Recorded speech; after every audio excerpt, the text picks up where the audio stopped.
Na siku nyingine ya kuzungumza taarifa za michezo kupitia kipindi cha Viwanjani imewadia. Ni Alhamisi ya tarehe 9 ambapo tunazungumza taarifa za michezo kutoka hapa Azam Sports 1 HD, channel ambayo mara zote imekuletea kipindi hiki ambacho kinazungumza taarifa za michezo kwa takriban masaa 3 dakika 180 zenye ujazo wa taarifa mbalimbali kutoka hapa nchini Tanzania, barani Afrika, lakini pia tunagusa kimataifa kupitia The Pitch ambapo huwa tunatazama taarifa zinazogonga vichwa vya habari katika vyombo vya habari, hasa vile vya kimichezo. Nini ambacho kinazungumzwa sana kimataifa huwa tunagusa kwenye The Pitch. Hii ni Viwanjani na leo tuna mengi sana ya kuzungumza, tukiangalia kwa ukubwa namna ambavyo Tanzania imemaliza safari yake ya kufuzu kombe la dunia 2026 kule Marekani, Mexico pamoja na Canada kwa kuweza kupoteza mchezo wa mwisho wakiwa nyumbani dhidi ya Zambia, sana ambavyo Zambia walifanya pia, ama jinsi ambavyo tulifanya katika mchezo ambao tulicheza kule ugenini, Waziri Junior Shemtembo akipata kuweka goli moja ambalo lisalia na dakika zote 90. Lakini kwa sasa hivi kwa ni Fashion Sankara ambaye aliweza kupata goli hilo kipindi cha pili na hivyo kuiandikia Zambia goli ambalo liweza kuondoka na alama 3, licha kwamba na wenyewe hawaendi popote kama ambavyo sisi pia ndoto zetu za kufuzu finali za kombe la dunia 2026 zilivyogonga mwamba. Tutaenda kuangalia mengi zaidi pia kupitia ngao ya jamii ya wanawake ambayo inachezwa leo, kutokana na michezo miwili ambayo itaanza saa 7, mchezo wa kwanza ukianza saa 7 kamili za mchana, ambapo tutaishuhudia Simba Queens ikicheza dhidi ya Mashujaa Queens, lakini baadaye tutashuhudia Young Princess wakicheza dhidi ya JKT Queens. Kumbuka JKT Queens ndio wana ngao ya jamii, kwa maana ndio walichukua ngao ya jamii msimu uliopita. Nini ambacho kitafanyika katika mchezo huu wa leo? Ni nusu finali ambayo itaenda kukutanisha timu hizi mbili. Je, nani ambaye ataenda finali katika mashindano haya? Tutaenda kutazama pia maandalizi ya Azam FC lakini pia Singida Black Stars kuelekea kwenye mechi zao za kimataifa. Nini ambacho kinafanyika wakati huu ambapo timu zote zimetulia kambini kuhakikisha kwamba zinajipanga vizuri katika michezo yake inayofuata? Azam itakuwa ina kibarua kigumu cha kucheza dhidi ya KMKM Sports Club ya Zanzibar, lakini pia tutashuhudia Singida Black Stars kucheza dhidi ya Flambeau ya kule nchini Burundi. Mengi ya kuzungumza yako hapa, lakini pia nikukumbusha kwamba unaweza kutufuatia kupitia kisimbuzi chako cha Azam TV cha antena, dish, camcard, lakini pia wewe ambao unasafiri ama uko katika maeneo mbalimbali lakini hauko karibu na nyumbani, basi unaweza kutufuatia kupitia Azam TV Max app iliyoboreshwa zaidi na inakupatia nafasi ya kuweza kutufuatilia popote pale ambapo utakuwa duniani. Basi kama una internet na kifaa chako ambacho kinaweza kupokea internet kwa maana ya simu, lakini pia laptop, unaweza kutufuatia vyema zaidi kupitia Azam TV Max app na kufuatilia kile ambacho ungefuatilia kupitia TV yako. Hii ni Viwanjani.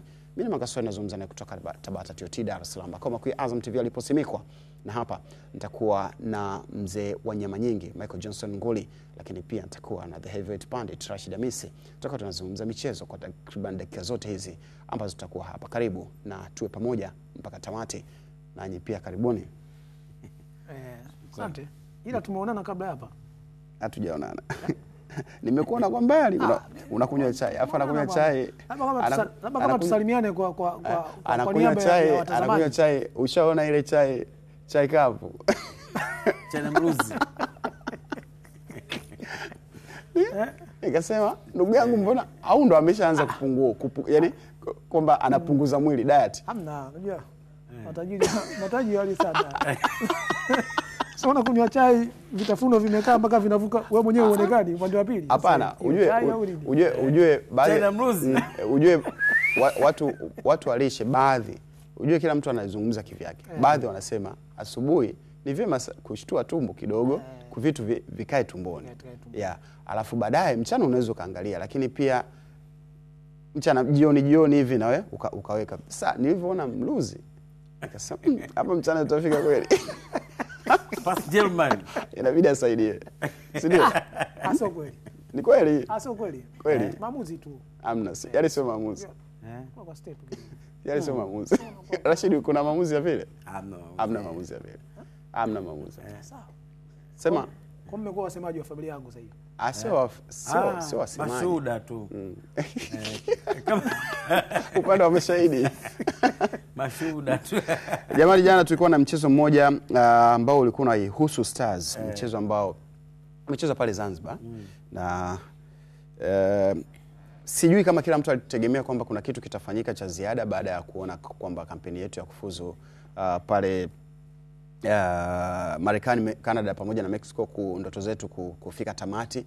Sijaona kama kuna mtu alikuwa akitarajia kwamba ile mechi itakuwa na ukubwa wa namna yake, ama mimi ni tofauti na nyinyi? Hapana. Hakuna tofauti yoyote. Zaidi tulikuangalia idadi kubwa ya wachezaji ambao wameitwa wapya. Ndio nafikiri kwa shauku kubwa hasa kwangu mimi, sijui kwa mtu mwingine, kuona na wenyewe wanawezaje kuonyesha walichokuwa nacho. Lakini ilikuwa ni mechi tu ya heshima. Mechi ambayo haikuwa na kitu kipya chochote. Zaidi tu pamoja na kushinda kwa Zambia, bado wameendelea kushika nafasi ya 3 wakiwa chini yetu. So tulikuwa tuna nafasi nyingine ya kuweza kutengeneza mabadiliko ya numbers kwenye FIFA ranking, lakini haikuwa bahati kwetu. Tukapoteza mchezo kwenye goli ambalo unaweza kusema safu ya ulinzi kwangu mimi kama ilizembea. Lakini tuliona rotation kubwa kwenye kikosi cha timu ya taifa ya Tanzania. Mabadiliko ambayo yalitufanya tusiangalie timu, tuangalie uwezo wa mchezaji mmoja mmoja. Lakini so far so good. Nafikiri mwalimu yeye ndo alikuwa anajua hasa alikuwa anataka kuachieve nini kwenye mechi ya jana. Hii mechi umesema kulikuwa na mabadiliko mengi sana wachezaji, ambao pengine wachezaji baadhi waliitwa ambao awali walikuwa hawaonekani, lakini waliwahi kuhudumu na Taifa Stars. Hii mechi ilikuwa inalenga nini kwa kocha? Alikuwa anatumia wale wachezaji kwa ajili ya hii mechi, au ulikuwa unaona kuna lengo tofauti la kocha kwenye matumizi ya wale wachezaji? Of course, kwa sababu tupo kwenye kipindi cha maandalizi kuelekea AFCON Disemba nchini Morocco. Nafikiri kwa ni moja kati ya mechi kuweza kufanya rotation, kuona wengine pia wanawezaje kuwa na mchango wa national team, kwa sababu hizi ni mechi kama ya maandalizi kuelekea kujiandaa, kutafuta fitness, kuangalia uwezo wa wachezaji wanawezaje kuisaidia Tanzania, kwa sababu tunakwenda AFCON this time. Hatuendi kushiriki kama ambavyo imekuwa miaka ya nyuma. Nafikiri this time tunatakiwa kwenda kuonyesha ushindani, walau tuanze kuweka malengo kuanzia hapo, kwamba sasa mashindano haya safari hii tunataka kwenda quarter final au tunakwenda semi final. Kwa hiyo lazima uangalie, upime uwezo wa wachezaji wengine, kuweza kujua mbali na wale ambao tumewazoea, hawa wengine ambao huwa wapati nafasi, je, wana mchango gani? Na ilikuwa ni mechi ambayo Zambia walikuwa nayo serious. Kwa hiyo ilikuwa ni kipimo kizuri kwa mwalimu kuweza kuangalia uwezo wa wachezaji wengine dhidi ya taifa ambao liko serious kutafuta heshima dhidi yetu, ambao ilikuwa kama ni mechi ya kisasi, kwa sababu Zambia wanataka kulipiza kile ambacho tulikifanya Levi Mwanawasa. Na nafikiri mwalimu Ahmed Suleiman akaitumia hiyo kubadilisha kikosi na kuweza kuangalia wengine wanawezaje kuishi kwenye mechi yenye intensity ya namna hii. Michael, tunaweza tukasema kwa kikosi hiki na kampeni yetu ambavyo tulianza mpaka sasa hivi, kampeni yetu imeishia pale, kwa maana kwenye uwanja wa Amani Zanzibar. Tulikuwa na kampeni ya kufuzu World Cup, au tulikuwa tunashiriki kwenye timu ambazo zilitajwa kwamba na nyie mnatakiwa mshiriki? Tulikuwa na kampeni ya kufuzu World Cup. Kampeni ya kufuzu World Cup ilikuwepo. Uliiona? Niliona. Uliona timu ya kufuzu World Cup? Na unajua, ngoja nikwambie kitu kimoja. Inawezekana kwa sababu jana tulipoteza mechi na tumeondolewa rasmi sasa kwenye mbio hizo. Ndio. Watu wakabeza hata hizo alama 10 ambazo tumezipata. Tulianzia mbali sana. Yaani tulikotoka na sasa hivi tulipo ni sehemu mbili tofauti. Angalau kuna kitu kinaonekana. Acha mchezo dhidi ya Niger ambao tulipoteza, acha mchezo ambao tumepoteza jana. Lakini kuna kitu kimeongezeka kwenye timu. Timu sasa inacheza, unaiona. Kuna makosa tu madogo ambayo yanafanyika, ambayo yanafanya timu inaenda yanatugharimu. Lakini ukiangalia mchakato namna ambavyo unakwenda, timu ambavyo inatengenezwa, timu ambavyo inacheza, jana hatukuwa na mchezo mzuri. Jana hatukuwa na mchezo mzuri kwa sababu timu haikucheza vizuri. Dakika zote 90. Timu haikucheza vizuri kwa sababu hata kushambulia wao ndio walikuwa wanatushambulia zaidi. Namna ambavyo wametufunga goli wachezaji wawili kwa wachezaji 4 mpaka 5. Na unaona kabisa mchezaji anatoka, anakimbia, anakuja, ana tap win, anafunga goli ambalo unaona kabisa kwamba kwa watu ambao walikuwa pale, idadi ya watu, angalia hilo ndio goli. Unamuona pia Sakala, Fashion Sakala anakimbia kabisa, unaona anakimbia. Kulikuwa kuna beki wa kwanza pale ambaye alikuwa anaweza kuwahi ule mpira. Kulikuwa kuna Israel Mwenda, naona huyo hapo, unaweza kuona pia kasi yake ilikuwa kama vile yeye alikuwa anaamini ule mpira wataenda kublock sehemu utaanza upya. Sasa Sakala alivyopita ndo yeye akastuka kwamba kumbe kuna mtu amepita. Sasa kwenye kureact ndio ilikuwa tatizo. Ndio maana pia tumefungwa goli ambalo Rashid amesema hapa, yani hakuna namna ambayo unaweza ukaiacha defense kuilaumu kwa kufungwa goli lile, kwa sababu ni goli, unaweza kusema ukatumia lugha kusema goli rahisi. Yani imefungwa goli ambalo pengine hakuna aliyetegemea kama lingekuwa goli, kutokana na aina ya watu waliokuwa pale, namba ya idadi ya wachezaji ambao walikuwa pale, lakini sifa kubwa unampa aliyepiga pasi, kwa sababu hii inaonyesha kabisa kwamba alikuwa anapiga mpira, kapiga mpira katikati ya defense na katikati ya golikipa. Golikipa katoka, lakini amechelewa kwenda kugusa mpira. Tuambie shape ya ulinzi ya Stars ilitakiwa iweje? Yani shape wanasema wakati unashambulia ndipo ambako unaweza kujua mfumo wa timu unacheza vipi. Lakini wakati unashambuliwa ni ngumu wakati mwingine kujua mfumo wa timu unacheza vipi, kwa sababu watu wanaweza kuwa katika maeneo ambayo kiuhalisia sio ya kwao, kwa sababu ya jinsi ambavyo timu inacheza. Lakini ukiangalia namna ambavyo tumeshambuliwa, tumeenda kufunga ile goli, Sakala alikuwa anaonekana kama hana madhara na alikuwa anakuja, na kwa sababu kulikuwa kuna mawasiliano kati yao, pengine kwa sababu hata mpigaji wa mpira amepiga mpira kwenye njia ambayo goalkeeper na defense na beki wameshindwa kuondoa ule mpira. Yaani ule mpira umepigwa katikati ya defense. Maana yake inawezekana mlinzi alikuwa anaamini goalkeeper anaenda kufanya nini? Anaenda kucheza ule mpira. Na kipa naye inawezekana pia alikuwa anaamini mlinzi anaenda kucheza ule mpira. Lakini kuna mtu ambaye Sakala alikuwa anakuja nyuma yake, hakugeuka kuona kama kuna harufu ya hatari. Kwa hiyo wakati ule Sakala anafika pale, anapita tayari yuko kwenye speed. Unajua hapa tulipo kama tuko hivi, ikitokea jambo la ghafla kukimbia hapa sio rahisi. Unajua kwa sababu hauko kwenye naweza kutumia lugha ambayo sio nzuri sana, lakini sema hauko mchezoni. Yaani wale mabeki walihisi kama ule mpira umefika mwisho na pengine ungekuwa salama zaidi. Angalia namna ambavyo muangalie Zeli Mwenda, muangalie Baka. Unaona? Baka alikuwa kwenye sehemu sahihi, lakini kwa bahati isivyo bahati kwake, mpigaji wa pasi ndiye ambaye alikuwa, angalia kuna mtu anakuja pale, lakini yeye unaweza kusema kama hana faida kwenye defense. Kuna mtu yule pale ambaye yuko upande wa kulia wa goli. Jezi nambari 15 nafikiri Lusajo yule Mwaikenda, kama nitakuwa niko sahihi. Yupo pale lakini bado hana impact kwenye defense. Yaani amebaki tu mtazamaji, kwa sababu eneo ambalo aliupo na eneo ambalo mpira unapita ni eneo ambalo hawezi kufanya chochote, kwa sababu sio eneo lake. Lakini pia namna walivyokuwa walikuwa wanarudi kuongezeka, lakini walikuwa hawaangalii kwamba ni nani ambaye anaweza kuwa hatari. Tunaweza sawa kama ambavyo amesema Rashid kwamba hili ni timu pengine ambayo yeye anaona kwamba inatengenezwa na kocha Medi Suleiman Morocco kuelekea finali za AFCON kule nchini Morocco Disemba mwaka huu. Unaiona ni timu ambayo itaenda kutengeneza ushiriki ama itaenda kutengeneza ushindani kupitia AFCON? Kwa hiki ambacho kimefanyika mpaka sasa hivi, unaona timu angalau kuna kitu kipo kwenye timu. Timu inacheza vizuri. Unaona angalau tuna hizo backup za wachezaji, anatoka huyu anaingia huyu, bado unaona timu inakuwa kama katika ubora mkubwa sana. Ingawa hatuendi kama washindani kwa 100% kutokana na ubora wa timu nyingi za Afrika ambazo zinakwenda kule, kwa sababu mimi nasema kila siku tukienda kwenye mashindano, tukirudi pamoja na kwamba labda pengine tumepoteza au pengine tumefanya vizuri, tusiridhike. Lazima tufike mahali kwamba tunakuwa wapi. Hao Morocco ambao wako vizuri, hao Kameruni ambao wako vizuri, hao Ghana ambao wako vizuri. Of course nataja mataifa ambayo wako vizuri Afrika, ingawa Ghana sasa hivi kidogo kama wamepotea hivi kwenye soka. Mtu 5 jana wanasema wamepotea. Pamoja na hilo, lakini wana struggle kutengeneza timu yao kurudi kwenye ule. Ni kama sasa hivi Ghana ni kama wanarudi sasa. Wanaanza upya, yani wanarudi kwenye ubora ule ambao ulikuwa nao. Sio ile Ghana ambao ulikuwa unajua kama hao wanakwenda AFCON wataenda kusumbua. Yani una uhakika wataenda kusumbua, si ndio? Tutengeneze timu ya namna hiyo. Timu tunayo, wachezaji pia nimeona mwalimu amejaribu kuwapa nafasi. Nimeona jana yule mchezaji jezi nambari 23. Jina nilitoka kidogo. Alikuwa anacheza kiungo ya chini. Wa Tanzania? Yes. Amecheza vizuri sana jana. Gego, unamzungumzia Gego. Amecheza vizuri sana jana. Jana alikuwa kwenye kiwango bora sana.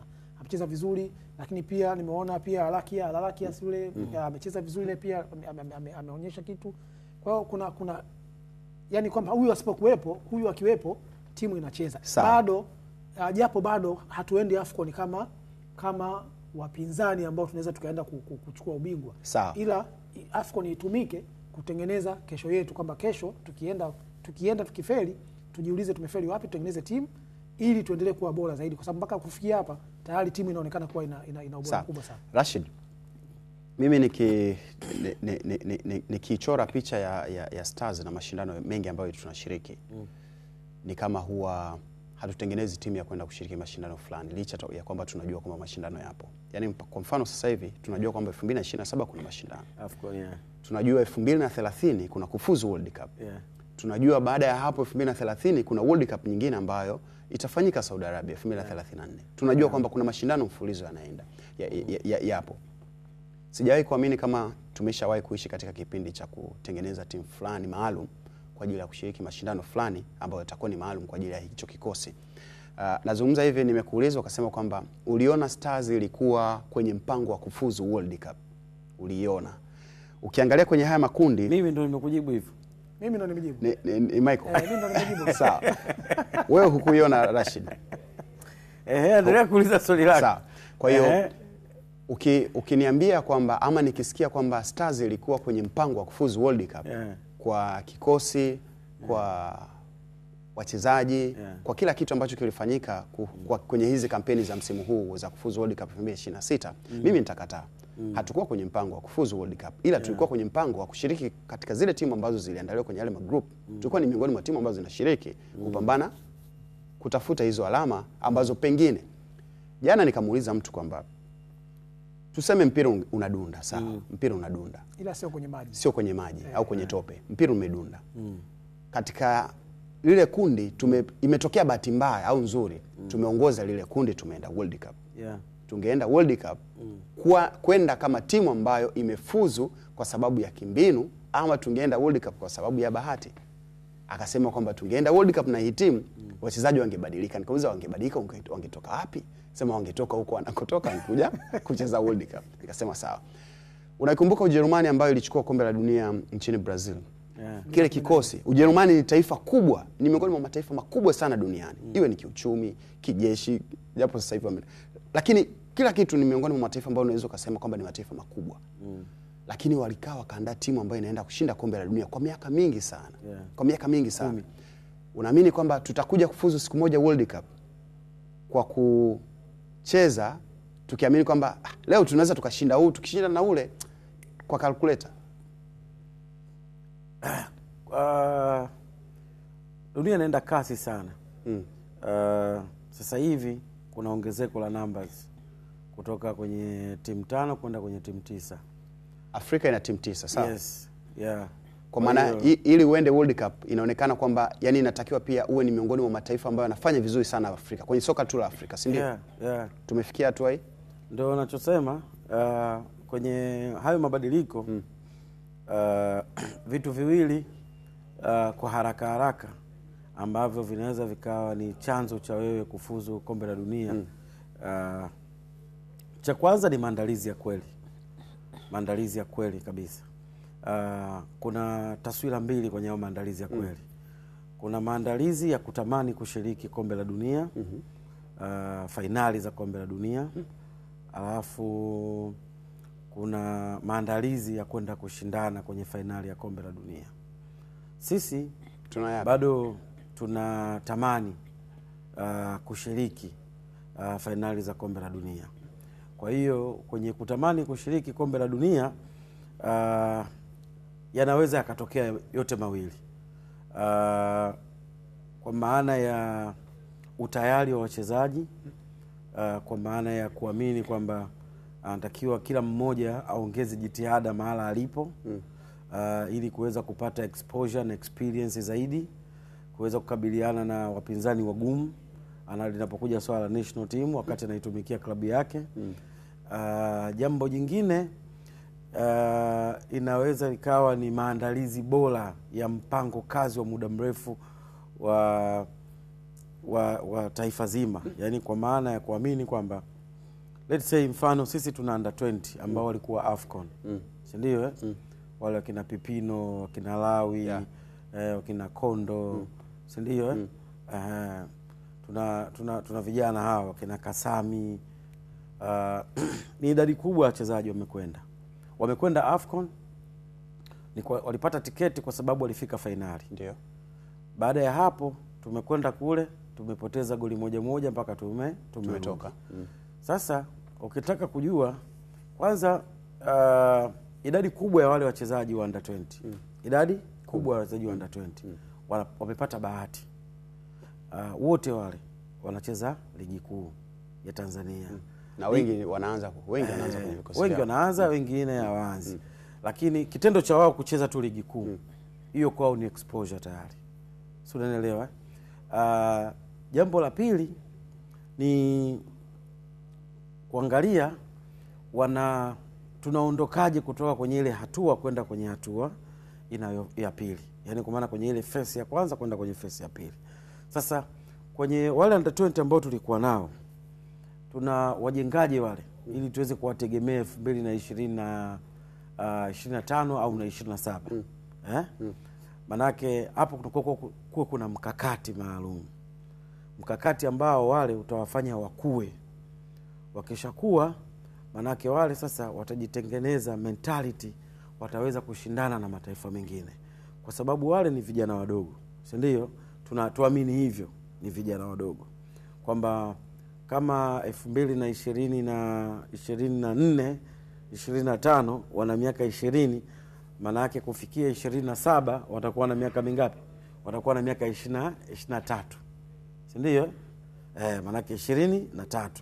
Kwenye namna ya kuandaa vijana kuna miaka 15, miaka 17, 19, 20, 23 na kuendelea. Kwa miaka 15 hapa ni kama unatengeneza msingi. Yaani unatengeneza vijana wa upende mpira. Unatamani wa upende kila mmoja, unaweza na pale unaweza usijue hata nafasi ya mchezaji. Yaani watamanisha wa upende mchezo. Wanapofika miaka 17 unatengeneza akili zao sasa kuanza kumachua. Unaelewa? Kuanza kumachua, kuanza kusoma mchezo, kuanza kushika maelekezo. Ikiwezekana unaanza kubaini kipaji cha mchezaji mmoja mmoja ambaye ana uwezo kufanya vizuri. Utakaposogea under 20 hapa, tayari manake ukomavu ushaanza kukaa kwenye mwili na akili. Kwa manake hapa sasa mchezaji unaweza kuanza kumtegemea, kuanza kukupa kilichokuwa bora zaidi. Kwa manake hata mafunzo ya under 20 hapa yanakuwa ni mafunzo ambayo yanafanana na mtu ambaye anatakiwa kuwa na ukomavu wa akili na ukomavu wa mwili. Kwa unaamini katika wale vijana ambao walishiriki AFCON kule Misri, under 20, wengi tutawatumia 2027 au 2025? Hapana, kwa sababu sisi bado tunaishi kwenye moment. Yaani sisi bado tunaishi kwenye moment. Na ndio maana hata mara ya kwanza ulipokuwa unasema haukuona timu yetu kiandaliwa kwenda kombe la dunia, jibu ni yes. Kwa sababu sisi bado tunaishi kwenye moment. Kutafuta wachezaji kwenye moment, hiyo ni jambo la mwisho sana. Yaani ni phase ya mwisho sana. Lakini lazima uwe na kundi ambalo umeliandaa vizuri, ambao sasa hawa ambao hukuandaa ndio wanakuja kwenye hizo moment. Unaelewa? Sisi bado tunaishi kwenye moment. Nani kafanya vizuri? Sisi wachambuzi, wadau tunapiga kelele. Fulani yuko vizuri, aitwe national team. Anaitwa national team. Lakini tuna uhakika consistency, tuna uhakika kwenye quality ambayo tunaenda kutafuta. Solution ya hichi kitu ni nini? Solution ni kuwa serious kwenye kuandaa. Sisi tuna bahati.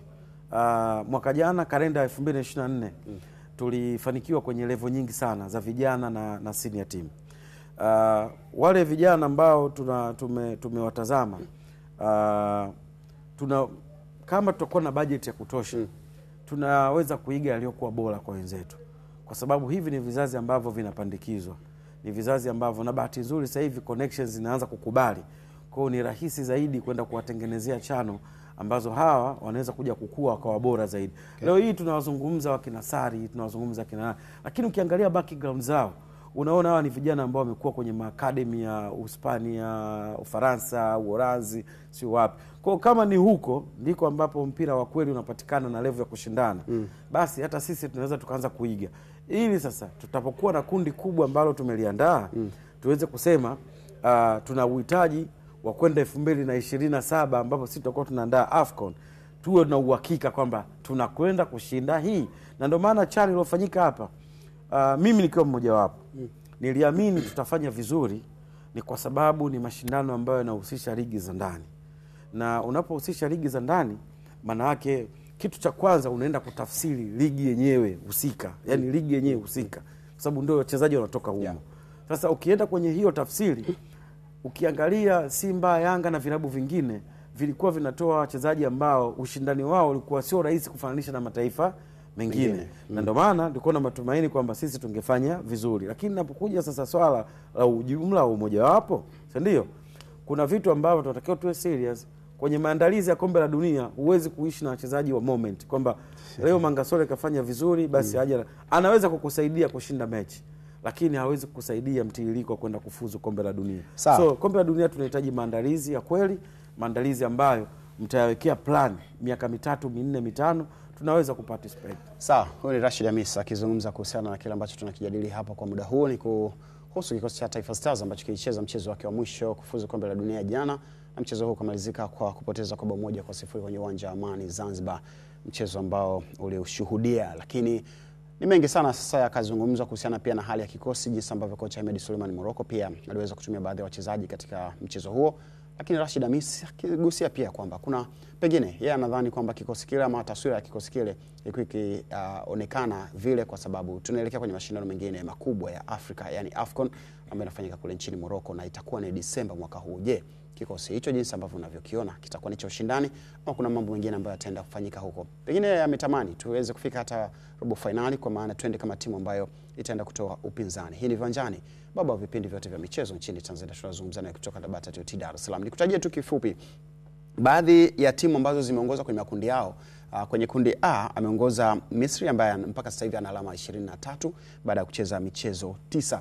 Huyu ni moja kwa moja mpaka sasa hivi hapa alipofika yupo katika neema nzuri sana. Kwenye kundi B yupo Senegal pamoja na Kongo. Hawa kidogo wameachana alama 2. Senegal ana alama 18 lakini Kongo ana alama 16 katika michezo 8 ambayo wote wamecheza kwa pamoja. Moja kati ya michezo ambayo ama kundi ambalo litakuwa linaendelea kuleta ladha kubwa sana ya soka. Lakini kundi C, Benin amekaa kule kileleni akiwa na alama 14 sawa na Afrika Kusini ambaye naye ana alama 14 katika michezo sawa ambayo amecheza, kwa maana ya michezo 8 wote wawili wakicheza sawa. Lakini kundi D yupo Cape Verde ambaye anaongoza kundi akiwa na alama 20 akifuatiwa na Cameroon mwenye alama 15. Unaweza kuona jinsi ambavyo mpira unabadilika. Cape Verde ni moja kati ya taifa ambalo lilikuwa hoi sana katika mpira wa Afrika, lakini baada ya kukubali kuanza kutafuta wachezaji ambao pengine wanacheza katika mataifa ya nje na kuwapatia uraia kuchezea Cape Verde, tukaanza kuona mabadiliko ya Cape Verde. Lakini kundi E lipo na Morocco ambao mpaka sasa hivi hawa wamekwisha tangulia kabisa kule nchini Marekani,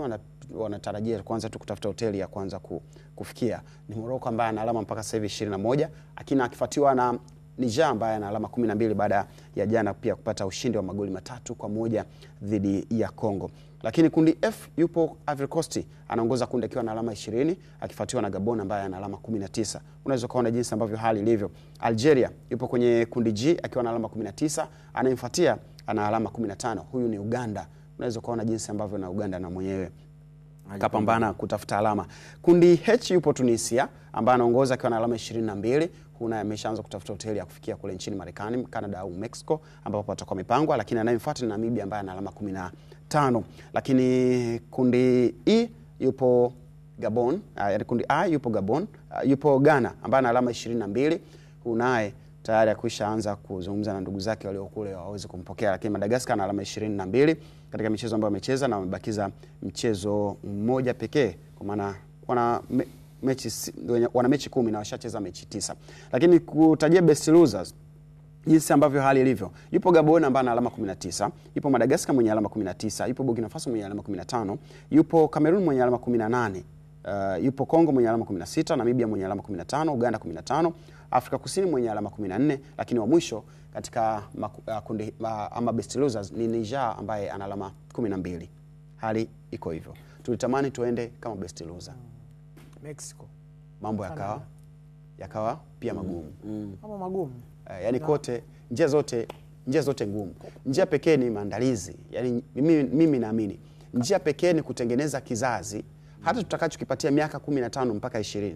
Unajua Rashid, leo kuna kikundi fulani cha wanawake kilikuwa kina wanawake si unajua wanacheza ile inaitwa nini? Upato au michezo ile inaitwa nini? Kausha damu, vikoba. Kausha damu si vikopo. Kausha damu ni vikopo. Wanacheza vikoba. Wakakubaliana kwa mwezi tutoe shilingi 30,000. Wakaa hapana, kwa mwezi 30 ni nyingi. Akamwambia basi tutoe buku kwa siku. Hapo sawa, buku sawa. Lakini 30,000 kwa mwezi hapana. Sasa sisi kwa mwezi kutoa 30,000 tumeona ni kubwa. Buku sawa. ambao unapata ile ni ile ile. Kwa hiyo twende kombe la dunia kwa namna yote ile, tutengeneze kizazi ambacho kinaweza kutumia miaka kuanzia 10 mpaka 20. Mimi nasema siku zote mafanikio ni maandalizi, na mafanikio yanataka muda. Ndani ya maandalizi kuna maumivu, lazima muyapitie. Sisi ni lazima tukubali, ni lazima tukubali. Muda ni gharama. Sasa kama tunataka tukubaliane na haya yote kwenye kufanikiwa, tujue namna ya kutenga muda ambao tutapitia maumivu, alafu then tutakuja kufanikiwa kwenye kipindi ambacho tutakuwa tunakihitaji. Kwa sababu unaweza ukasema hivyo Michael, unaweza ukasema hivyo mtu akwambia kwamba hatuna muda wa kusubiri. Wewe hauna muda, wewe nani?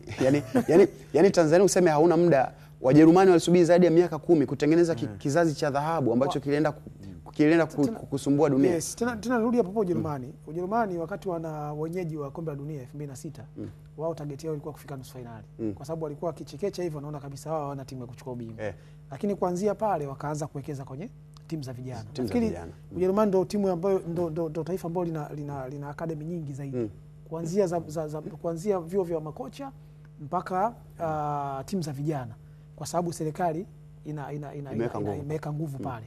Lakini taifa lingine pia, taifa kama Spain, wakati mwingine unaweza ukawekeza alafu usifanikiwe.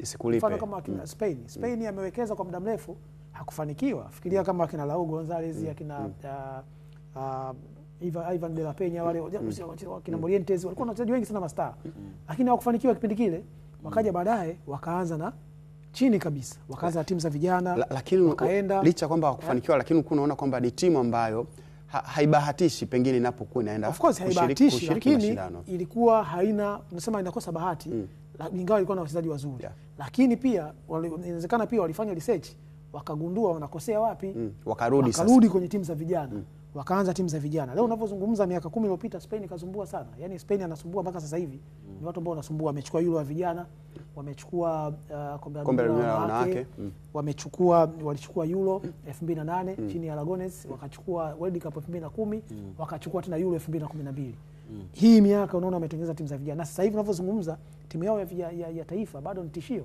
Bado ni timu ambayo ukienda kwenye Euro au ikienda kwenye World Cup bado inatajwa kama moja kati ya timu ambazo msuli mkubwa zinaweza zikachukua ubingwa. Ndio kitu ambacho pia pengine kinawasumbua Brazil sasa hivi. Brazil sasa hivi wamepotea. Wana miaka 20 ngapi hawajachukua? 2002 mpaka leo karibia miaka 20 plus. Hawajachukua. Na imefika mahali Brazil wanaajiri kocha kutoka nje ya Brazil kwa sababu ilikuwa sio utamaduni wao. Walianza na utamaduni wa kwanza, ukicheza nje ya Brazil huitwi timu ya taifa. Waka cancel. Ukicheza nje unaitwa. Wakaja wakavunja utamaduni wa kwamba Brazil haiwezi kufundishwa na kocha kutoka nje. Sasa hivi ni kama wamepoteza utamaduni wao, wana struggle, wana miaka 20. Tangu 2002 wakati walikuwa huko nyuma walikuwa moja kati ya timu bora. Kwa hiyo kurudi ni kwenye timu za vijana. Sisi hatuwezi kujicompare na Brazil na wala Ulaya. Mfano. Ukawa sio mfano hata mzuri. Sawa, hatuwezi kujilinganisha nao. Sisi tunatakiwa kufanya Ngasole. Tunaendaje? Ndio nakwambia sisi tunatakiwa kufanya. Umeziona hizi AFCON. Hizi AFCON kwanza sisi hazikuwahi kuwa kwenye mazoea kwetu. Tubadilishe target kwanza, namna ya kuyaishi haya mazoea ya AFCON. Tumekwenda AFCON iliyopita tumepata alama ngapi? Alama 2. Si ndio? Kwa mara ya kwanza. Kwa mara ya kwanza tupata alama 2. AFCON ya Disemba tujiwekee target kwamba okay, kama tulipata alama 2 na kuna mtu anaweza kuqualify ikiwa na alama 4 akaenda hatua inayofuata, basi tujiwekee malengo sisi, hatua yetu inayofuata iwe ni kucheza hatua ya 16 bora. Hizo ndo hatua tutakaanza kupiga kwenda kufuzu kombe la dunia. Huku tunajitafsiri. Unanielewa? Huku tunajitafsiri. Lakini tukiishi kwenye moment, umepata alama 2, utaenda AFCON ya Disemba, utapata alama 1 utatoka. Utakuja AFCON ambao utaandaa wewe, utaishia kwenye group stage, sijui utapata nini, utatoka. Alafu utaanza kustruggle. Manake hakuna kitu ambacho wewe utakuwa unajifunza. AFCON zote ambazo tumeshiriki, timu ilivyokuwa inarudi sisi tukaona tumejifunza, next time tutafanya vizuri. Ila njia pekee. Mpira hauko hivyo bana Mangasole. Ngoja utolee mfano hata kwenye moment za vilabu vyetu namna ambavyo vinakuwa. Umeelewa? kwa haraka tunamaliza. Yes, Simba Yanga mara ya kwanza vinashiriki hapa. Yanga mpaka anakuja kupotea mara ya mwisho Young Africans alikula chuma 6 kule Raja Casablanca. Walimpa chuma 6. Baada hapo Young Africans akapotea miaka 25 akarudi tena kwenye Champions League. Lakini Simba Sports namna ambavyo alikuwa na experience hatua kwa hatua mpaka sasa hivi Yanga wakati anarudi kwenye Champions League alirudi akiwa na timu yenye hadhi ya kupambana na timu nyingine za ligi ya mabingwa. Alishakuepo mtu ambaye anajifunza kumtazama. Unaelewa? Wakati Young Africans anarudi tayari Simba alisha set standard ya namna ya kushiriki ya mashindano. Kwa akawa anajifunza, okay, hivi hawa Simba wanafanya nini? Okay, Simba wanafanya nini? Okay, Simba wamefanikiwaje? Kwa hiyo yeye wakati anakuja tayari shajua njia bora za kupita za kuelekea. Sasa sisi haya mashindano ambayo tunayacheza AFCON, CHAN na nini, ni lazima pia kuangalia ni namna gani bora tunatakiwa tushinde. Yaani kuna namna ya kucheza ya kuandaa timu, kuna namna ya kufanya selection ya wachezaji na kuna namna ya kuyaelekea malengo. Sisi bado tupo kwenye kipindi ambacho tunafurahishwa na wachezaji ambao tunawaona kwa macho kwenye kipindi ambacho wao wanafanya vizuri. Ndio maana leo hii sasa hawa ambao unawatamani wawepo unawapata vipi? Si ni kwenye maandalizi ya kuandaa timu. Ndio maana kasema tuna under 20 ambayo imecheza AFCON ya under 20. Michael malizia hili. Mwalimu kwanza mwalimu ana changamoto nyingine pia. Mwalimu wa timu wa national team. Tuna wachezaji wengi ambao hawana consistency. Hilo pia tusilisahau. Yaani mchezaji ambaye amecheza leo ni huyo mchezaji ukimfuata baada ya miezi mitatu sio yule aliyecheza leo. Sawa? Yaani kiwango kimeisha. Tuna wachezaji wengi ambao kama nitakosea samani lakini wengi hawana discipline. Yaani unaweza kumuona yule Kampamba pale Zambia yupo mechi za CHAN yupo, mechi za World Cup yupo, AFCON yumo. Unashangaa Zambia hawana mchezaji mwingine lakini kwa sababu ana consistency, anacheza yule Fashion Sakala simuona. Tangu timu za vijana yupo na anafanya vizuri tangu timu za vijana. Leo anafanya vizuri kwenye timu ya wakubwa. Yupo. Yaani huoni yale mabadiliko mara kwa mara. Ni kwa sababu ya hizo consistency. Na namba ya wachezaji ambao wanapatikana wakiwa na viwango hivyo bora ndani ya muda mrefu. Kwa hiyo mwalimu pia yale mabadiliko ya wachezaji wa mara kwa mara pia hata yeye mwenyewe pia yanafika mahali anakuwa kama anaanza upya. Timu hii imecheza Mangasole, kesho Mangasole hayupo, kesho kutwa Nguli hayupo, kesho kutwa Rashidi yupo, kesho kutwa Idi Salum Kidelea hayupo. Kwa hiyo kuna hayo mabadiliko. Kwa hiyo kama vile kama inafika mahali mwalimu ana start. Yaani anaona sasa hakuna namna. Unajua leo tunazungumza AFCON ya Disemba. Tunaweza tukafika Disemba kuna baadhi ya wachezaji hawatakuwepo. Sio hawatakuwepo. Si ndio? Tunaweza tukafika AFCON 2027 kuna wachezaji leo ambao wanacheza vizuri, wako bora kabisa kwenye ligi. Tunaweza tukakaa hawapo na pengine hata tuwazungumzi tena. Tengeneze tu mazingira mazuri. Shukran sana Michael pamoja na Rashid. Mimi ninachoamini ni kuwekeza kwenye timu za vijana kwa sababu tukishaanza kuwekeza kwenye timu za vijana ambazo tutazipatia malengo kwamba nyewe lengo lenu la kwanza, la pili na la tatu ni kwenda kufuzu World Cup, basi tutakuwa na timu ambayo itaenda kufanya vizuri sana. Hili Viwanjani, baba wa vipindi vyote vya michezo nchini Tanzania. Tunazungumza na kutoka Tabata TOT Dar es Salaam. Tunahamia kwenye swala lingine ambalo linahusiana na mechi za ngao ya jamii kwa upande wa wanawake, ambapo ni mechi ambazo zinaashiria ufunguzi wa ligi kuu ya wanawake, ambapo tutaenda kushuhudia mechi hizo kupitia Azam TV, ambapo leo tutakuwa na michezo miwili. Mchezo wa kwanza ukichezwa majira saa 7 kamili za mchana, ambapo mchezo huu utakutanisha Simba Queens ambayo itacheza dhidi ya Mashujaa Queens. Huu ni miongoni mwa mchezo ambao utaenda kuvuta hisia kwa sababu timu zote zimefanya usajili. Kwa Simba Queens ambao walikuwa na kikosi ambacho hakikuridhisha sana msimu uliopita, wametoa idadi kubwa ya wachezaji na wakaingiza idadi nyingine ya wachezaji ambao wataenda kufanya kampeni nyingine ya kutafuta mataji kupitia kwenye kikosi hicho. Lakini mechi nyingine ambayo itachezwa majira ya saa 9. Mechi hii itaikutanisha JKT ambaye ni bingwa huu mtetezi wa ngao ya jamii, ambapo atakuwa akicheza dhidi ya Young Princess ambayo inanolewa na kocha Edna Lema. Ni miongoni mwa michezo ambayo inabidi ukae uitazame michezo yote hii miwili. Mechi ya kwanza saa 7, mchezo wa pili saa 9. KMC Complex. Nafikiri itakuwa saa 10. Saa 10. Ukipiga hesabu hapo kuna mechi ya kwanza inatumia karibia saa 2 hapa, si ndio? Kwa hiyo producer kaniisha matango pole. Saa 7 maana yake saa 7 mpaka saa 8 kasoro half time. Mpaka saa 9 kasoro mechi imemalizika. Mechi imemalizika. Kwa hiyo haiwezi kuanza. Pengine saa 9 na robo inawezekana. Yes. Tuachane na muda. Inaweza ikawa tuachane na muda, lakini mechi zipo. Ngao ya jamii inaendelea kwa mfumo ambao Ni tofauti na ngao ya jamii ya wakubwa jinsi ambavyo imechezwa. Muda. Muda. Ni Tunaanza kwenye muda. Tunaanza kwenye muda nafikiri. Muda. Kwenye muda. Kwenye muda tofauti kidogo. Lakini mfumo ni ule ule. Mfumo ule ule. Kwamba safari hii ndio ilikuwa safari hii kutokana na changamoto za muda mechi ilikuwa moja. Tunazungumzia ligi ya wanaume, si ndio? Lakini huku kwa nini tusitengeneze mfumo mmoja ambao utakuona umenani moja kwa moja? Sasa ni wazo zuri. Ni wazo zuri, lakini pia nafikiri ni wao wenyewe sasa wenye ligi yao kuangalia namna gani wanaweza wakafanya hivyo ambavyo wewe pengine unapendekeza au pengine maoni yako. Kwa sababu walitoa sababu kwamba muda hautoshi kuona timu 4. Kwa hiyo wakaweka timu 2, shughuli kamalizikia hapo. Lakini nafikiri kuna namna ya kufanya. Wakati mwingine kalenda huwa inabana sana. Sasa kalenda ikibana, kuna baadhi ya vitu tutakao vipunguze ili kuendana na muda. Unajua kama hivyo kuna AFCON Disemba. Kuna hapa katikati kuna mechi za kufuzu kama hivyo World Cup.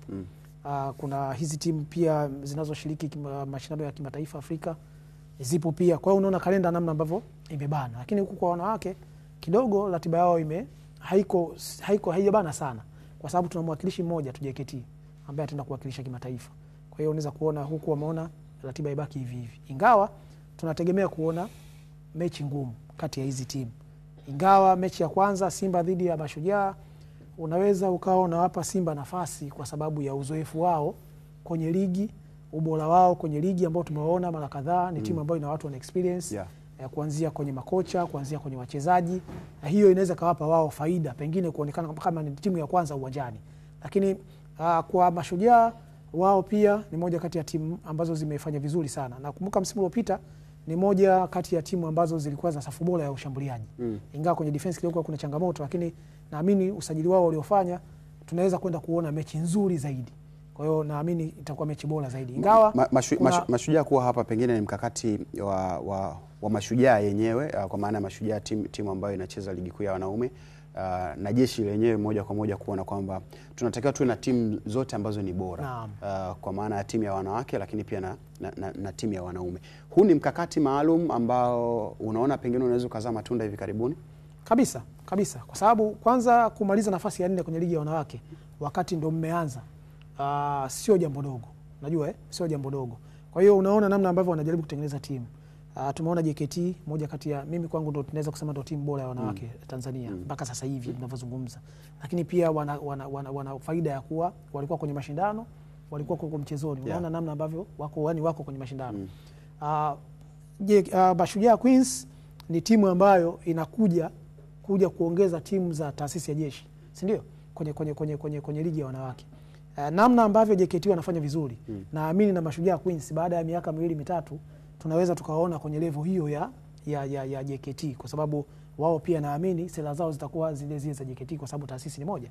Kwa hiyo bado ni timu ambayo inaingia kihistoria kwenye makaratasi. Unaweza ukasema ni timu fulani ambayo ni ndogo, ni changa. Hata mwalimu nilikuwa nasikia anasema kwamba timu yao kweli ni changa, lakini wao wataenda kupambana. Kwa hiyo kwenye makaratasi unaweza kusema timu ni changa, lakini unapokuja kwenye ushindani bado Simba naamini atakutana na mchezo mgumu, ingawa Simba wanaingia kama timu ya kwanza uwanjani kutokana na experience ambayo wako nayo. Sawa. Rashid, mara nyingi timu zinapocheza hizi mechi za ngao ya jamii, hasa kwa kwetu hapa nchini Tanzania, timu inayopoteza ama inayoshinda huwa inaanza kutengeneza hatua nzuri za kuelekea kwenye ligi, lakini inayopoteza pia huwa kama haijasimama vizuri inaweza kaanza kupoteza pia mbio za ubingwa pale, yani mbio za ligi kabla hata ligi haijafunguliwa. Unaona kuna timu yenye ukomavu tayari kuweza kukabiliana na hali hiyo katika hizi timu 4? Kwanza JKT watatumia mashindano haya JKT Queens kama sehemu ya maandalizi ya kwenda kufanya vizuri Champions League. Wamekwenda mara 2. Nafikiri this time kuna vitu wamesha experience. Kwa hiyo wanataka kwenda kuonyesha utofauti kidogo, kwenda kushindana.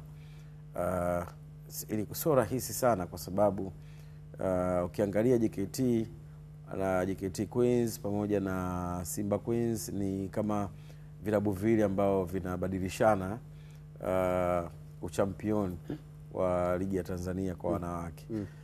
Vilabu vingine ni kama vinakuja taratibu na kuanza kujifunza hawa wanafanyaje. Young Africans unakumbuka alipata matokeo mazuri dhidi ya Simba Queens, unakumbuka lakini baada ya hapo wakaanza kuwa na safari mbaya sana kuelekea kwenye ligi. Mwisho wa siku kenda kutawazwa bingwa JKT, sio? Lakini kimsingi ni kwamba ni mashindano mazuri ambayo yanatoa appreciation kwa vilabu ambavyo vimefanya vizuri. Ni mfumo ambao upo kikanuni, mifumo yote miwili, kucheza mchezo mmoja na kucheza mchezo kama ligi, yote ipo kwenye kanuni. Kwa ni swala la muda ambao ndo lenyewe linaamua kwamba this time mtafanyaje. Kama unakumbuka hata huko kwa wanaume ambapo mmezungumzia, wakati wanaanzisha mashindano ya chezo timu 4 watu walicomplain sana, lakini mwisho wa siku sio vitu ambavyo vilitoka tu mbinguni vikashuka. Wakaelezwa hivi vitu vipo jamani, msome, umeona. Kwa ni swala kuamua tu ni mfumo upi tuutumie ili kutokana na muda na kila kitu. So ni maandalizi yatakuwa ni mazuri ambayo mimi naamini Edina Lema pamoja na Yanga Princess yake wana kiu ya kutaka kwenda kuchallenge title pale kwenye mashindano kwenye ligi ya wanawake. JKT Queens, kinachotofautisha JKT Queens, Simba Queens na hivi vilabu vingine ni malengo. Hilo ndio wanaenda kutofautisha nao. Okay. JKT Queens na Simba Queens malengo yao huwa ni kushiriki Champions League. Kwa hiyo huwa wanalazimika kutengeneza timu iliyokuwa bora ili wawe mabingwa ndani, ili wakacheze Sekafa. Kwenye target ya kwenda kuimarisha, huwa wanaimarisha zaidi kwenye mashindano ya Sekafa ili wapate tiketi ya kucheza Champions League. Sasa hivi vilabu vingine bado vipo kwenye malengo ya kuamini tunaendelea kutengeneza timu na kuwa imara na kuleta ushindani kwenye ligi. Hapo ndipo unakwenda kuona utofauti kati ya JKT Queens na Simba Queens na vilabu vingine. Okay. Yanga Princess mwaka jana walifanya usajili mzuri sana. Usajili ambao ulitoa matumaini. Na kwa nini ulitoa matumaini? Ni kwa sababu taasisi ya Young Africans iliamua kutupia jicho upande wa wanawake. Na nafikiri na kiongozi wao ni Arafat Haji nafikiri. Kama rais wa Young Africans. Kwa na yeye ana kazi ya kufanya kule ili kuweza kuangalia anaifanyaje assessment timu yake kila siku ili iende ka challenge title. Kwa maana yake namna ambavyo wanasajili, namna ambavyo wanakwenda kushindana wakiwa na malengo makubwa ni rahisi kufikia malengo rahisi. Okay, sawa. Shukrani sana Rashid Hamisi pamoja na Michael Johnson Ngoli kwa kile ambacho tumekiangazia kwenye hali hiyo ambayo inaenda kutokea leo. Ni joto kubwa sana linaenda kuonekana kwenye uwanja wa KMC Complex wakati ambapo Young Africans ama Young Princess watakuwa wakicheza dhidi ya JKT, lakini Simba Queens watakuwa wakicheza dhidi ya Mashujaa Queens. Ni mchezo wa kwanza ambao utachezwa majira ya saa 7 na utakufuatilia live kupitia Azam TV, lakini pia mchezo wa pili pia na wenyewe utaweza kufuatilia kupitia Azam TV. Hivyo kaa kwenye runinga yako uweze kuangalia nini ambacho kinafanywa na wanawake hao washoka katika mchezo ama michezo hiyo ya ngao ya jamii. Hii ni Viwanjani, baba wa vipindi vyote vya michezo nchini. Sasa tunaanza kutazama mengine ambayo yapo kwenye taarifa ambazo tumeziandaa. Pamoja na klabu ya Simba imeendelea kutoa elimu kwa mashabiki wake kuweza kununua jezi ambazo ni halali na kuzikacha zile jezi ambazo ni feki. Hayo yamesemwa na ama kampeni hiyo inaendeshwa na Ahmed Ali ambaye ni afisa habari wa klabu ya Simba, lakini mara hii alikuwa kule Arusha katika wilaya ya Arumeru ambapo amezungumza namna ambavyo mashabiki wa Simba wanapaswa pia kuibeba hii elimu ya ununuzi wa bidhaa ambazo ni original kwa ajili ya manufaa ya klabu yao. Na hapa alikuwa akizungumza akiwa kwenye ofisi ya mkuu wa wilaya ya Arumeru. Tunao furaha kubwa sana Simba Sports kupata ukaribisho huu. Tupo katika ziara ya kuzunguka katika maeneo mbalimbali ya Tanzania. Ziara yetu ilianzia juzi, tumeanzia Bagamoyo kwa maana ya Pwani, tukapita vijiji mbalimbali vya Pwani, Tanga, jana tulikuwa Kilimanjaro na hii leo tumeamkia Arusha, na alhamdulillah tumeanzia ziara yetu hapa katika halmashauri ya Arumeru na wilaya ya Arumeru. Ziara yetu Mheshimiwa mkuu wa wilaya ina lengo la kutoa elimu kwa wanasimba hasa kwenye kununua bidhaa original za klabu yetu. Liko tishio kubwa sana ambalo linaikabili maendeleo ya klabu yetu kwa wanasimba kuacha kununua bidhaa original na kununua bidhaa fake. Tunafahamu ziko jitihada mbalimbali ambazo zinafanyika kuwakamata wale wote ambao wanahusika na kuuza, kusambaza bidhaa feki. Na kwa hapa nichukue nafasi kulishukuru jeshi la polisi, limekuwa nasi bega kwa bega kuwakamata wale wote ambao wanafanya biashara hiyo. Lakini baada ya kukaa na kufikiri, tukasema njia hii peke yake haitoshi. Hebu tuzunguke katika matawi, tuzunguke katika maeneo mbalimbali, tuzungumze physically na wanasimba wenyewe, kuwapa elimu kuweza kuachana na kununua bidhaa feki. Ukiweza kubadilisha mtazamo wa mtu, ukamweleza ubaya wa yeye kutumia bidhaa feki, na ukamweleza umuhimu wa yeye kutumia bidhaa original za klabu, unakuwa tayari umeshinda vita hiyo ya kukabiliana na bidhaa feki. Karibuni sana Arumeru. Najua mmekuja, mmeona baadhi ya watumishi wamepata fursa ya kupata uzi wenyewe. Sisi hatujabadilisha uzi. Yaani tulivyoutoa ndo ule ule. Yaani hatukuwa na part 2 ya kuja, yaani hatukutaka kujaribu alafu tukaona mapokeo. Sasa kuna watu wamejaribu, walivyoona mapokeo sio mazuri wakarudi, kwa sababu walijaribu kuskani, chuma kilikuwa kiskaniki. Kwa hiyo wakaona sio vibaya warudi kwenye mfumo wetu, na ndio ukubwa wa Simba ulivyo. Kwa hiyo sisi tunawakaribisha sana, lakini kwa niaba ya wana Simba wa Arumeru ni watakie kila la kheri msimu. Tumekaa kinyonge muda mrefu, lakini naamini msimu huu umeanza vizuri bana. Na naamini tutafika mbali kama tunavyofika mbali kimataifa, sio kama wenzetu. Hatuwataji jina kwa ajili ya itifaki za kisiasa. Lakini pia hapa nchini jambo tunalitaka na tutalipata. Naam, huyo ni Mwinyi Ahmed, mkuu wa wilaya ya Arumeru. Mwisho kabisa ukimsikia akizungumza hilo, lakini umemsikia awali afisa habari wa klabu ya Simba Ahmed Ali akiweka yake ya moyoni kuhusiana na jinsi ambavyo timu inaweza kunufaika pindi ambapo shabiki atanunua bidhaa ambazo sio feki ama bidhaa halali za timu hiyo, ili kuweza kuipatia mapato na kuweza kuendelea katika mipango mingine. Hamna mimi kitu ambacho huwa nakichukia kama unaenda kununua kitu, mtu anakuambia kwamba original 2000, fake 1000. Na hili swala limekuwa sio tu kwenye jezi, limekuwa kwenye bidhaa nyingi sana hapa nchini. Soko huru. Usizungumze soko huru. Hakuna kitu fake ambacho unaweza kukizungumza kwenye soko huru. Soko huru ni kuhalalisha kwamba hivyo vitu viwepo, kwamba mtu aanze kununua mwenyewe. Yaani wewe unaenda, kwa mfano kuna siku moja nimeenda kununua dawa. Ni dawa ambayo ni dawa ambayo inapatikana sana nchini. Yaani ukiwa na maumivu, dawa ya kwanza inayofikiriwa ni hiyo. Nikaenda namwambia naomba dawa, akaniambia ya Tanzania shilingi fulani, ya Kenya shilingi fulani. Nikamwambia kwa nini? Akaniambia ndio tunaziuza hivyo.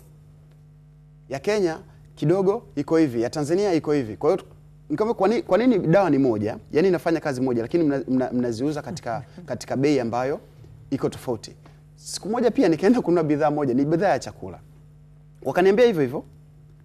Ya Kenya shilingi fulani, ya Tanzania shilingi kadhaa. Nikamwambia hapana, kuna kitu hakiko sawa. Kwa hiyo ukianza kuzungumzia hizi bidhaa ambazo watu wanazitaja kama ni bidhaa feki, unagusa kila eneo ambalo Mtanzania anashiriki. Yaani sio kwenye jezi. Watu wametengeneza pia kwenye vinywaji, kwenye kila kitu. Yaani kuna kitu hichi kitu sio. Yaani kina test ya kile ambacho natumia lakini sicho. Kwa hiyo kuna namna watu wanaumiza, kuna namna watu wanaumiza uchumi wa wenzao, watu ambao wanazalisha bidhaa original, lakini kuna namna ambavyo hili swala ukisema ulizungumze mimi sijui hata tunasaidia vipi, kwa sababu hawezi maisha endelee, kwa sababu anachokifanya Mediali ndio kitu sahihi. Anachokifanya Mediali ni kitu sahihi. Hatuwezi kufanana. Na kwenye namna ya kuishi tuna tofauti ya namna ambavyo tunaweza tukapokea jambo lolote.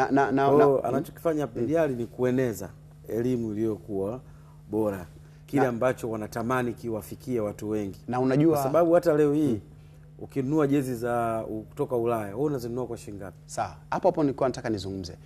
Nilipata nafasi siku moja ya kwenda Kariakoo ya Cairo, huyu mji wa Cairo Misri, wana Kariakoo yao na wenyewe. Siku moja nimetembezwa na jamaa moja pale ambaye kwa ni mwenyeji wetu, anasema kwamba tulienda kununua jezi ya jezi ya Zamalek, nyingine jezi ya Ahli. Tumefika pale, jezi zinauzwa hivyo hivyo. Yaani zipo feki. Zipo feki, zipo ambazo zina standard ya kati na zipo zenyewe. Zile zenyewe mara nyingi sana Ahli jezi zao zinauzwa mpaka dola 100, yani kuanzia dola 100 kuendelea mpaka 300 jezi ya Ahli. Lakini mimi nilionunua nilijua nimenunua kwa bei gani. Ambayo sio original. Nani akwambia mimi naweza nikanunua jezi ya sio original? Wewe unanisemea. Nitakuja nayo. Sio mwenyewe. Sio mwenyewe original inaanzia dola 100. Nimekwambiaje zilikuwa zinauzwa kwa namna tofauti. Kwa standard. Kuna jezi ya chini, kuna jezi ya kati, kuna jezi ya inayouzwa mpaka 300. Sasa wewe ungeniuza, mimi nilichukua jezi gani? Ulichukua jezi gani? Nilichukua jezi gani? Wewe unaweza kachukua jezi gani? Mimi nachoelewa ni utofauti tu wa maisha. Wajua sio kila kitu ambacho unaweza kuafford, mimi naweza kuafford. Na pengine ninatamani kile ambacho wewe unakipata. Kwa hiyo of course si justify kwamba hivi vitu viwepo, hapana. Kwa sababu hata wao pia wanaweza kutengeneza kwenye hizo quality. Yaani hao wasambazaji watatengeneza standard tofauti. Ambao kwamba standard hii na standard hii wana uwezo wa kutengeneza hivi. Okay, kwa hiyo maana yake ni kwamba tuwe na jezi ambazo zina standard. Kwanza kwenye material, material haya utatoa 1.5, haya utatoa kwa sababu tunatofautiana kwenye inatoka hivyo Michael. Kwa mfano nenda kwenye page yote ya club yote barani Ulaya. Hatufanani. Watakupatia jezi kutokana na quality ama material yaliyotengenezwa. Labda kama una hoja nyingine. Najua kwamba huwa vinatokea hivyo, lakini huwa naona kama wanatengeneza kupitia sehemu mbalimbali. Kuna jezi ambazo ziko kutoka Dubai, sio zinatoka wapi. Lakini hilo binafsi halalishi kwamba watu waendelee kufyatua hizo jezi feki, waendelee kuuza, si ndio? Anachokifanya Ahmed ni kuendelea kuhamasisha watu kwamba jezi feki ni ipi, jezi halali ni ipi, kwa sababu ukinunua jezi feki, kwanza lengo la kuuza jezi ni kuingizia timu mapato, si ndio? Sasa ukinunua jezi feki, maana yake hiyo pesa haifikii klabu. Maana yake wewe unakuwa kama unashiriki kuihujumu klabu, si ndio? Kwamba umenunua jezi feki. Sasa namna gani ambavyo unaweza ukaaminisha watu kwamba hii jezi feki na hii sio, hii ni original? Ni kutoa hiyo elimu. Ingawa najua wana kazi kubwa sana, kwa sababu kuzunguka nchi nzima kuna watu wako vijijini ndani huko, namna hii elimu inavyotolewa, sidhani kama Ahmed anaweza kapita kila sehemu kuambia, kwa sababu kuna maeneo mengine pia watu wanapeleka jezi ambazo sio zenyewe, na kwa sababu watu hawana hiyo elimu ya hizo jezi feki na jezi original, wananunua, wanaona ni wamenunua jezi sahihi, na wanawezekana pia wakawa wananunua kwa gharama ile ambayo huku imezungumzwa kwamba labda 30,000, 45,000, 20,000 ngapi wanauza pia. Kwa hiyo wanachokifanya ni kujaribu kuwakumbusha watu kwamba wasiendelee kununua jezi, yani kuwakumbusha kwamba original ni ipi na fake ni ipi. Unaona kuna siku kazi kubwa sana. Unaona kuna siku kwenye hilo jambo, kwa sababu unaona kuna siku ile swala litaisha. Kwamba haliwezi kuisha kwa sababu ni jambo mtambuka kaka. Unaelewa? Kwa sababu okay, unakwenda kijijini. Let's say mimi naipenda club X. Wewe unaipenda club Y. Si ndio? Lakini mimi uwezo wangu mimi ndo nipenda X, wewe penda Y. Sawa. Mimi uwezo wangu wa kununua club X yangu, umeelewa? Sasa X kasema huyu tayari mama ameshakuwa tena. Wewe ni club Y. Kwa nini mnagombania nini? Original yake, umeelewa? Mimi sina uwezo nao. Si ndio? Yaani sina uwezo nao kabisa. Lakini naipenda club yangu Y. Sema nisoma. Sasa ndio maana nikasema hivi, kutokana na utofauti wa vipato vyetu na mahitaji, wote tunaweza kuwa na mapenzi ya kitu kimoja. Sawa. Hawa wazabuni wanaweza kutofautishia quality. Hii elimu ambayo inatolewa na Mediali ni nzuri. Kwamba jamani atusinunue vitu hivi. Lakini pia na wao watoe option. Umeelewa? Kwa sababu hiki ambacho mnakitaka sisi tukipate, ndio. Kuna watu ambao sisi hatuna uwezo wa kwani hizo jezi ambazo ni fake wanazinunua kwa bei gani? Zinakuwa ni chini zaidi, kwa sababu kuna sehemu unajua jezi kuna watu wananunua mpaka jezi shilingi 4,000. 4,000? Hizi ambazo unaziona mtu ananunua 4,000, as long as kubwa anaona logo ya klabu yake ndio anaipenda, ananunua na ina mfanano wake. Wewe unajua sehemu wanauza jezi 4,000? Unajua sehemu wanauza jezi 4,000? Kaka, Kaka. Wajua hizi jezi jinsi zilivyo. Mtu ananunua. Mtu ananunua. Yaani Rashid, mimi kitu ambacho nataka kunihakikishia. Nisikilize ninachokwambia. Wewe unajua sehemu wanapouza jezi za hizi timu za ligi kuu 4. Mimi na wewe tunakwenda sana mikoani. Subiri kwanza. Mimi na wewe tunakwenda sana mikoani. Ndio. Kuna siku nitakuchukua. Jezi 4. Ndio kuna siku nitakuchukua. Hata vesti za ndani tunazovaa. Ndio nakwambia, yaani hivi kinachofanyika. Ashidi, kwa jezi inauzwa bei ya kipaja, si ndio? Yaani kitu kinachofanya, ngoja ngome kinachofanyika. Kinachofanyika, mtu ana mapenzi na klabu yake wai. Umeelewa? Sasa anachoenda kukifanya, anaenda kununua jezi yenye mfanano na klabu yake. Sasa hiyo jezi 4 yeye huyo imechorwa logo ya klabu yake ambayo yeye anaipenda. Anasema bana mimi nipe tu hii kwa sababu ndo uwezo wangu. Huyo aliyetengeneza kaitengenezea shilingi ngapi? Sasa sijajua. Hapana, hamna jezi 1500. Hamna jezi sijajua. Lakini mimi ndo nakwambia ndo uhalisia. Lakini aina ya jezi ambazo unazizungumza. Ndio maana nimekutolea mfano. Ni jezi ambazo huwa sio jezi rasmi kwa msimu. Ndio maana nimekutolea mfano. Wewe jezi ya hivyo vilabu vya Ulaya unanunua shilingi ngapi? Mimi sina jezi yote ya klabu ya Ulaya. Sina jezi yote. Sasa wewe jezi ya Ulaya hapa Tanzania unanunua shilingi ngapi? Mimi jezi yangu nimetoa na timu. Umetoa na timu gani? Dortmund. Mimi si member. Mimi member. Sawa. Nimeletewa, yani mwisho wa mwaka wanaletea jezi. Watu wote ni mamemba. Lakini kwa bei wanayouza ni kama 340,000. Nani anaweza kuafford kununua jezi 300 Tanzania? 300 Tanzania? Wapo. Wangapi? Wachache. Wengi. Subutu. Wapo lakini sio wote, 300. Wewe 300 ni shilingi ngapi? Mpaka kusema kwamba ni 300 ni shilingi ngapi maana yake nini? Yaani wajua wanachukulia 300 kama ni hela ndogo. Lakini uchumi wa watu wengi au idadi kubwa ya mashabiki wa vilabu sio ambao na ndio maana umeona hizi tiketi hata wanazouza hizi platinum sijui tunaenda mapumziko wakati huu. Ukanionyesha sehemu wanapouza hizo jezi za 4. Mimi rai yangu wazabuni ili kuondoa pia haya makando watengeneze jezi kutokana na standard wanazo. Sawa, asante sana Rashid. Asante sana Rashid. Tuko na Rashid Hamis the Heavyweight Pundit pamoja na Michael Johnson Nguli. Kikubwa ambacho kilikuwa kinatuweka katika mjadala huu ni kuhusiana na kile ambacho ama elimu ambayo ameendelea kuitoa Ahmed Ally, afisa habari wa klabu ya Simba, kuhusiana na mashabiki wa Simba waweze kununua jezi ambazo ni halali. Kuna kitu kikubwa sana ambacho kinasumbua sasa hivi kwenye swala la jezi. Timu nyingi sana zinalia, jezi nyingi zinapigwa chapa ambayo sio halisi. Kwa maana hiyo hebu jaribu kuangalia kile ambacho unakinunua kama kina hadhi ya kuwa katika moyo wako na klabu yako. Hii ni Viwanjani, mapumziko mafupi, tukirejea tuna mengi sana kuzungumza, endelea kusalia hapo.